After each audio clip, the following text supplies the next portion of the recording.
المكتب التعاوني للدعوة والإرشاد وتوعية الجاليات بأبها.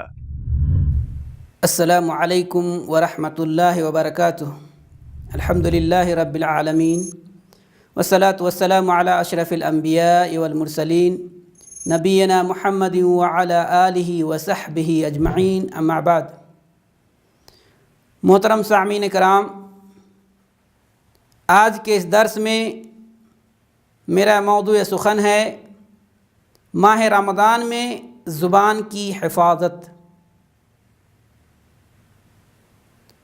محترم سامعین، اللہ وحدہ لا شریک نے انسان کو جن بے شمار نعمتوں سے نوازا ہے، ان میں سے زبان ایک بہت بڑی نعمت ہے.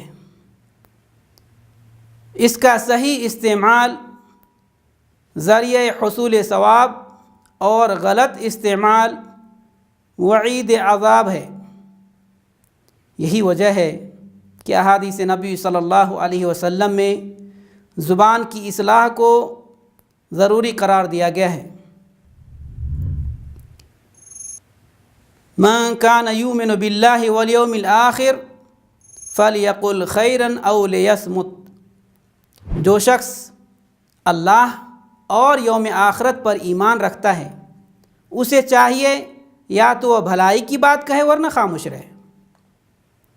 اہل ایمان کی گفتگو بہترین اور پرتاثیر ہوتی ہے، اور وہ ہمیشہ فضولیات سے احتراز کرتے ہیں، کیونکہ نبی کریم صلی اللہ علیہ وسلم کا فرمان ہے من حسن اسلام المرء ترکہ ما لا یعنی. فضول باتوں کو چھوڑ دینا آدمی کے اسلام کی اچھائی کی دلیل ہے. ابو موسیٰ رضی اللہ تعالیٰ عنہ فرماتے ہیں کہ میں نے عرض کیا، اے اللہ کے رسول صلی اللہ علیہ وسلم، مسلمانوں میں سب سے افضل کون ہے؟ آپ صلی اللہ علیہ وسلم نے ارشاد فرمایا من سلم المسلمون من لسانہ و یدہ، کہ جس کی زبان اور ہاتھ سے دوسرے مسلمان محفوظ ہوں.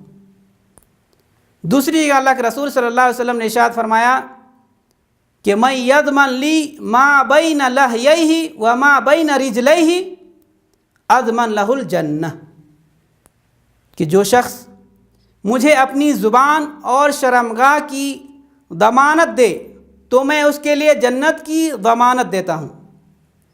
جس طرح زبان اور شرمگاہ کی حفاظت کرنے کی بنا پر جنت کی بشارت دی گئی ہے، ایسے ہی ان دونوں کی حفاظت میں کوتاہی کرنے والوں کے لیے تنبیہ بلیغ ہے. رسول اللہ صلی اللہ علیہ وسلم نے ارشاد فرمایا کہ اتدرون ما اکثر ما يدخل الناس النار قالوا اللہ ورسولہ عالم قال فإن اکثر ما يدخل الناس النار الاجوفان الفم والفرج. کیا تم جانتے ہو کہ لوگوں کو کثرت کے ساتھ کون سی چیز جہنم میں داخل کرے گی؟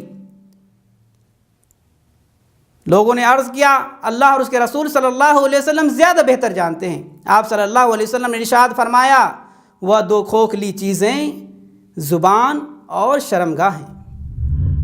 محترم سامعین کرام، عام طور پر یہ تصور کیا جاتا ہے کہ کھانے پینے اور جماع سے رکنے کا نام روزہ ہے. یہ ایک غلط تصور ہے. قرآن کریم میں روزہ کا جو مقصد بیان کیا گیا ہے، اس سے خود یہ بات واضح ہو جاتی ہے کہ روزہ اس کے علاوہ بھی بہت کچھ ہے. فرمایا گیا لعلکم تتقون، تاکہ تم متقی اور پرہیزگار بن جاؤ. صاف ظاہر ہے کہ بھوکا اور پیاسا رہنے سے تو آدمی متقی پرہیزگار نہیں بن جاتا. یہ تو روزہ کی ظاہری کیفیت ہے.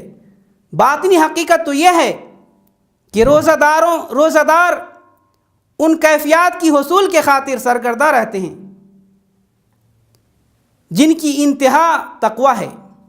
اس لیے کہا جاتا ہے کہ روزہ ایک تربیت گاہ ہے جہاں ہم احتساب ذات اور جہاد نفس کے لیے تزکیہ نفس کی تعلیم حاصل کرتے ہیں.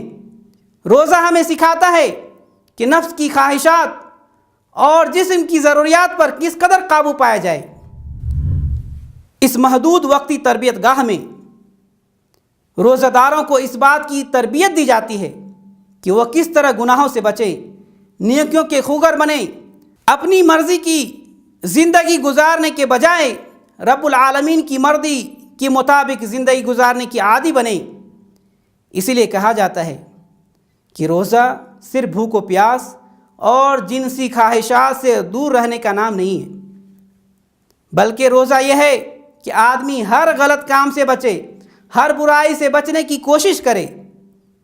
ہمیشہ دوران گفتگو تدبر و تفکر کو ملحوظ رکھنا چاہیے، کیونکہ زبان کی ذرا سی بے اعتدالی انسان کو دنیا اور آخرت کے آلام و مصائب سے دوچار کر سکتی ہے۔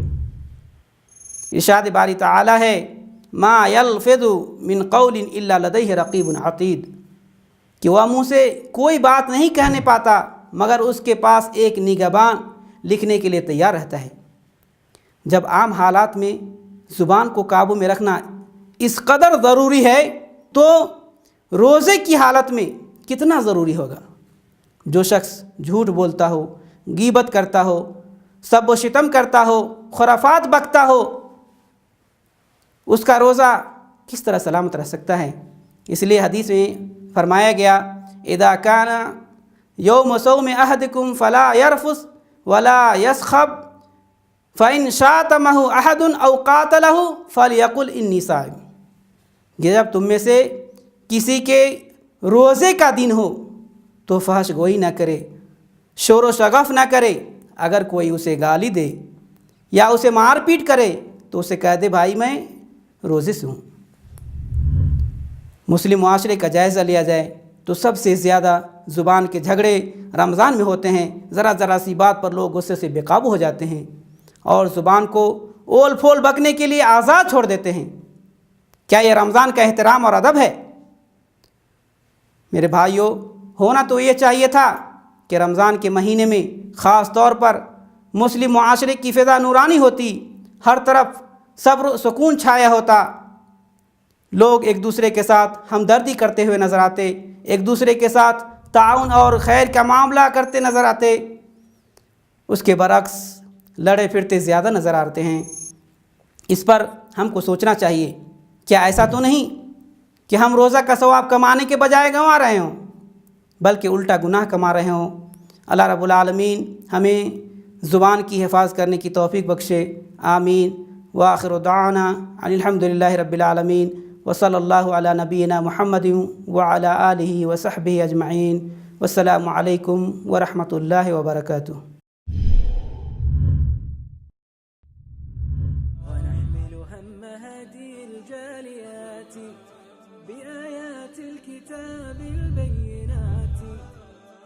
كم أبصروا سبل النجاة فضجوا بالشهادة ناطقين، فضجوا بالشهادة ناطقين.